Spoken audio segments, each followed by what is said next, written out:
तो गाइस कैसे हैं आप सब लोग। शैंग्रीला के एपिसोड 13 के साथ हाजिर हूं। तो लास्ट एपिसोड के एंड पे हमने देखा था कि हमारे शिमो का जो कजिन ब्रदर होता है यानी फिफ्थ एल्डर का जो बेटा होता है उसके पास वो हुआ आता है और उसे आकर उसे कहता है कि तुम्हें मेरा ये काम करना होगा, बदले में यहाँ पर तुम्हारा काम भी हो जाएगा। तो इस एपिसोड की शुरुआत में क्योंकि चारू मार्शल क्लब का जो कंपटीशन है वो स्टार्ट होने वाला है, तो सबसे पहले यहाँ पर चारू मार्शल क्लब को दिखाते हैं। सबसे पहले यहाँ पर एक क्लब जिसको टियानलू क्लब कहते हैं उसके यंग मास्टर को दिखाते हैं कि वो पूरी तरह से ट्रेनिंग कर रहा होता है और एक बेल के ऊपर अटैक करके उस पूरी बेल को तोड़ देता है और कहता है कि वैंग टियान हाओ, इस पर मैं पूरी मेहनत कर चुका हूं और इस बार मैं पूरी तरह से तैयार हूं तुम्हें हराने के लिए। जबकि यहीं पर से नेक्स्ट दिन जो होता है हमें होंगफी क्लब का दिखाया जाता है, जहां पर होंगफी क्लब में दिखाते हैं कि उन्होंने जो बाहर से एक यंग मास्टर बुलाया होता है जिसके पास यहां पर सॉलिड अर्थ की बॉडी है, उसके ऊपर दो उनके अपने सेक्टर के लोग जो होते हैं अटैक करने के लिए आगे बढ़ते हैं ताकि प्रैक्टिस कर सके। लेकिन जैसे वो उसके करीब पहुंचते हैं इसी के साथ वो दोनों उठते हुए पीछे जा गिरते हैं। हालांकि उस यंग मास्टर को वहां पर बिल्कुल फर्क भी नहीं पड़ता, वो जैसे कि उसने यहां पर ज्यादा कोई मेहनत की ही ना हो, उनको बड़ी आसानी के साथ वो पीछे गिरा देता है। लगता है कि इस बार की बैटल में यही सबसे ज्यादा बड़ा ब्लैक हॉर्स निकलने वाला है, यानी कि यही छुपा रुस्तम निकलेगा। सभी क्लब्स जो होते हैं यहाँ पर पूरी तैयारी कर चुके हैं क्योंकि फाइनली यहाँ पर वक्त आ चुका है इनके कंपटीशन के स्टार्ट होने का। और यहीं पर ब्रदर शिमो को भी दिखाता है कि शिमो भी वहां पर अपनी तैयारी कर चुका होता है।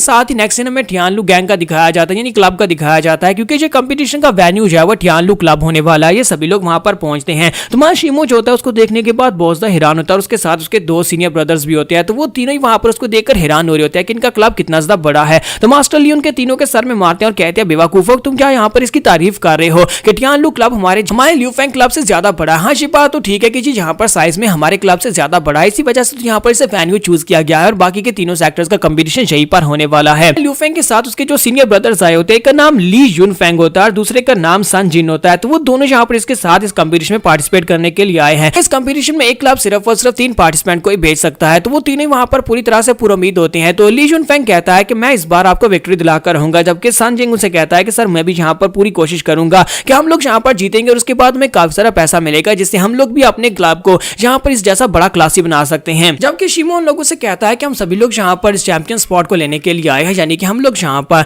चैंपियंस बनने के लिए आए हैं। तो मुझे लगता है कि यहाँ पर हम लोग अपने ल्यूफेंग मार्शल क्लब को सभी के सामने साबित करके दिखाएंगे और वो तीनों वहां पर बड़ी एटीट्यूड के साथ आगे की तरफ बढ़ना स्टार्ट करते हैं। ऐसे ये सभी लोग वहां पर पहुंचते हैं तो वहां पर एक बहुत ही बड़ा शानदार अरीना होता है जिसको देखकर ये लोग और भी ज्यादा हैरान होते हैं। जैसे ये लोग वहां पर अंदर पहुंच जाते हैं तो इसी के साथ ही वहां पर टियानलू क्लब के ओनर को दिखाता है कि वो दूर से हंसता हुआ उसकी तरफ आगे बढ़ता है और कहता है कि मास्टर ली तो फाइनली तुम यहाँ पर अपने चिकन्स को लेकर आ ही गए हो। जबकि इसी के साथ ही मास्टर ली भी आगे बढ़ते हैं और जाकर उसे ग्रीट करते हैं और कहते हैं कि पूरा 1 साल हो गया है। वो उसके पेट की तरफ देखकर कहते हैं कि लगता है कि तुम्हारी मार्शल आर्ट्स की प्रोग्रेस काफी ज्यादा बढ़ गई है। तो वो उसे कहता है क्या तुम यहाँ पर मेरा मजाक उड़ा रहे हो कि तुम्हें लगता है कि मेरा पेट सिर्फ और सिर्फ बढ़ा और मेरी मार्शल आर्ट्स नहीं बढ़ी। तो मास्टर ली उसे कहते हैं नहीं मैंने तो ऐसा कुछ भी नहीं कहा, जो तुम अपने मुंह से कह रहे हो कि तुम्हारा पेट बढ़ गया है। और वो दोनों वहां पर एक दूसरे के साथ हाथ तो मिला रहे होते हैं लेकिन साथ अंदर से वो काफी ज्यादा एक दूसरे से गुस्सा हो रहे होते हैं, यानी कि वो दोनों एक दूसरे को हराना चाहते हैं। ये जेलसी होती है। किसी के साथ ही मास्टर ली उससे पूछता है कि मुझे ये बताओ बाकी के सभी लोग कहां पर हैं, बाकी के दोनों सेक्टर्स के लोग यहाँ पर आए नहीं। बुड्ढा कूसा टियान और उसके साथ साथ ओल्ड वैंग उनमें से कोई भी यहाँ पर नहीं है, मैं उनसे भी मिलना चाहता हूँ। तो मास्टर टियान उसे कहते हैं कि नहीं उनमें से अभी तक तो कोई भी यहाँ पर नहीं है और मुझे लगता है कि तुम उनसे मिल भी नहीं पाओगे। वहां पर साइड के ऊपर देखो,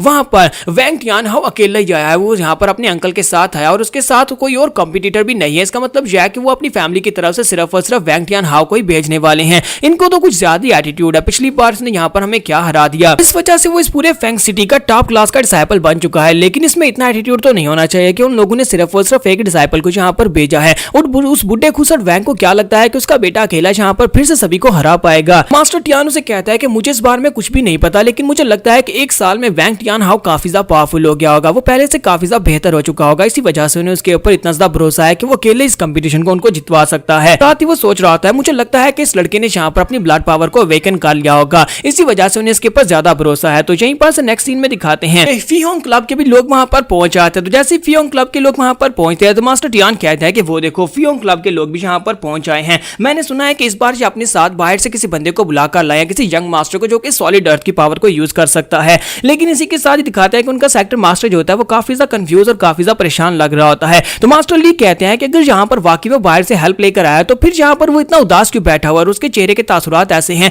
जैसे कि वो यहाँ पर हारने वाला, वो इतनी ज्यादा कॉन्फिडेंट नहीं है कि वो इस मैच को जीत सकता है। फिर उसे बाहर से कोई बंदा बुलाकर लाने की जरूरत ही क्या थी। तो मास्टर टियान उसे कहता है कि हाँ मैं भी तो यहाँ पर यही सोच रहा हूँ। लास्ट टाइम वो लोग यहाँ पर लास्ट नंबर के ऊपर आए थे, यानी कि हमारे जो चारू क्लब का जो कंपटीशन था उसमें वो चौथे रैंक के ऊपर आए थे। मुझे लगता है कि इस बार वो पूरी तैयारी करके आए हैं, लेकिन इसके बावजूद वो इतना कॉन्फिडेंट नहीं है कि जो बंदा वो वहां पर बाहर फाइट से लेकर आया वो यहाँ पर उसे कंपटीशन जितवा सकता है। जबकि सन जिन उन लोगों से कहता है कि मास्टर मुझे तो उस मास्टर को देखकर लगता है जैसे वो किसी से डर रहा हो। तो ये बात वाकई में सच है, वो यहाँ पर उसी डिसाइपल से डर रहा होता है, वो ग्रीन वालों वाला जो उसके साथ खड़ा है। ये तो आपको अगली कुछ एपिसोड में पता चल ही जाएगा कि वो उससे क्यों डर रहा है। तो इसी के साथ ही मास्टर टियान उसे कहता है कि चाहे कुछ भी हो जाए इस बार हम लोग यहाँ पर बड़ी आसानी के साथ फर्स्ट प्लेस को हासिल करने वाले हैं, क्योंकि हमारे पास काफी सारे लोग हैं और इस बार मेरा यंग मास्टर यानी कि मेरा भतीजा जो है वो हमारी तरफ से यहाँ पर इस कंपटीशन को जितवाएगा, वो हमारा ट्रम्प कार्ड होने वाला है और वैंग टियान हाओ को हराएगा। साथ ही वो मास्टर ली से कहता है कि तुम्हें ल्यू फेंग क्लब के लोगों को यहाँ पर बहुत ज्यादा मेहनत की जरूरत है, क्योंकि लास्ट टाइम भी तुम लोग यहाँ पर सेकंड नंबर के ऊपर नहीं आ पाए थे, थर्ड के ऊपर थे, और मुझे लगता है कि इस बार कहीं ऐसा ना हो कि तुम लोग थर्ड से सीधे फोर्थ के ऊपर पहुंच जाओ, क्योंकि इस बार होंगफी क्लब के लोग भी काफी ज्यादा स्ट्रॉन्ग लग रहे हैं।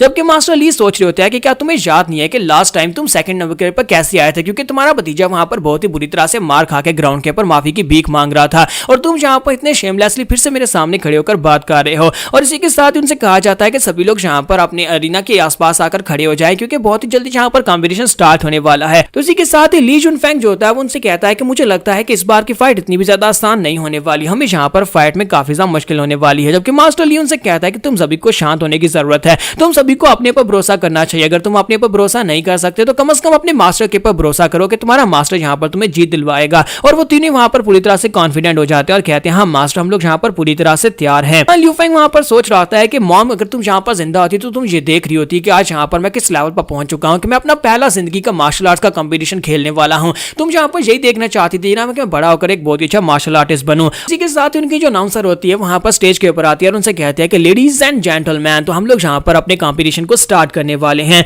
तो रूल्स बिल्कुल वैसे ही होंगे जैसे पिछले साल थे। इस बार भी यहाँ पर जो विक्ट्री है वो इसी तरह से डिटरमिन की जाएगी, जिसका नंबर यहाँ पर निकलेगा यानी जिस क्लब का नाम मैं लूंगी उस क्लब के लोगों को दूसरे क्लब में से तीनों क्लब में से किसी एक को चैलेंज करने का मौका मिलेगा। एक टाइम के ऊपर सिर्फ एक डिसाइपल एक से फाइट कर सकता है और उसके हारने के बाद जो कंपटीटर हार जाएगा वो अरीना से यानी कि वो कंपटीशन से बाहर हो जाएगा और जो यहाँ पर विक्ट्री हासिल करेगा वो दोबारा भी अगले कंपटीटर को चैलेंज कर सकता है। यहाँ पर एंड के ऊपर जिस मार्शल क्लब के सबसे ज्यादा डिसाइपल जो होंगे वो कंपटीशन में होंगे वो सभी के सभी यहाँ पर वो फर्स्ट रैंक के ऊपर होंगे और जो यहाँ पर हार जाएंगे और जिसके बिल्कुल जीरो हो जाएंगे वो लोग फोर्थ नंबर के ऊपर होंगे। शिमो कहता है कि यही तो बात है कि इन्हीं रूल्स की वजह से तो पिछली बार वैंग टियान हाओ बड़ी आसानी के साथ सभी को हरा पाया था, क्योंकि एक कैंडिडेट यहाँ पर बाकी के सभी कैंडिडेट से अकेला भी फाइट कर सकता है, बस उसे अपनी फाइट को जीतना होगा। तो मास्टर लियो से कहता है कि ये बात तो वाकई में सच है कि वैंग टियान हाओ जो है वो काफी ज्यादा बेहतर है, मुझे लगता है कि एक साल के बाद और भी ज्यादा बेहतर हो गया होगा। लेकिन साथ ही उससे पूछते हैं मुझे एक बात तो बताओ, तुम तो इस तरह से बात कर रहे हो जैसे कि तुम वैंग टियान हाओ की फाइटिंग पहले ही देख चुके हो, यानी कि तुम उससे फाइट भी कर चुके हो। तो वो कहता है नहीं ऐसा कुछ भी नहीं है मास्टर, आपको यहाँ पर गलत फहमी लगी है।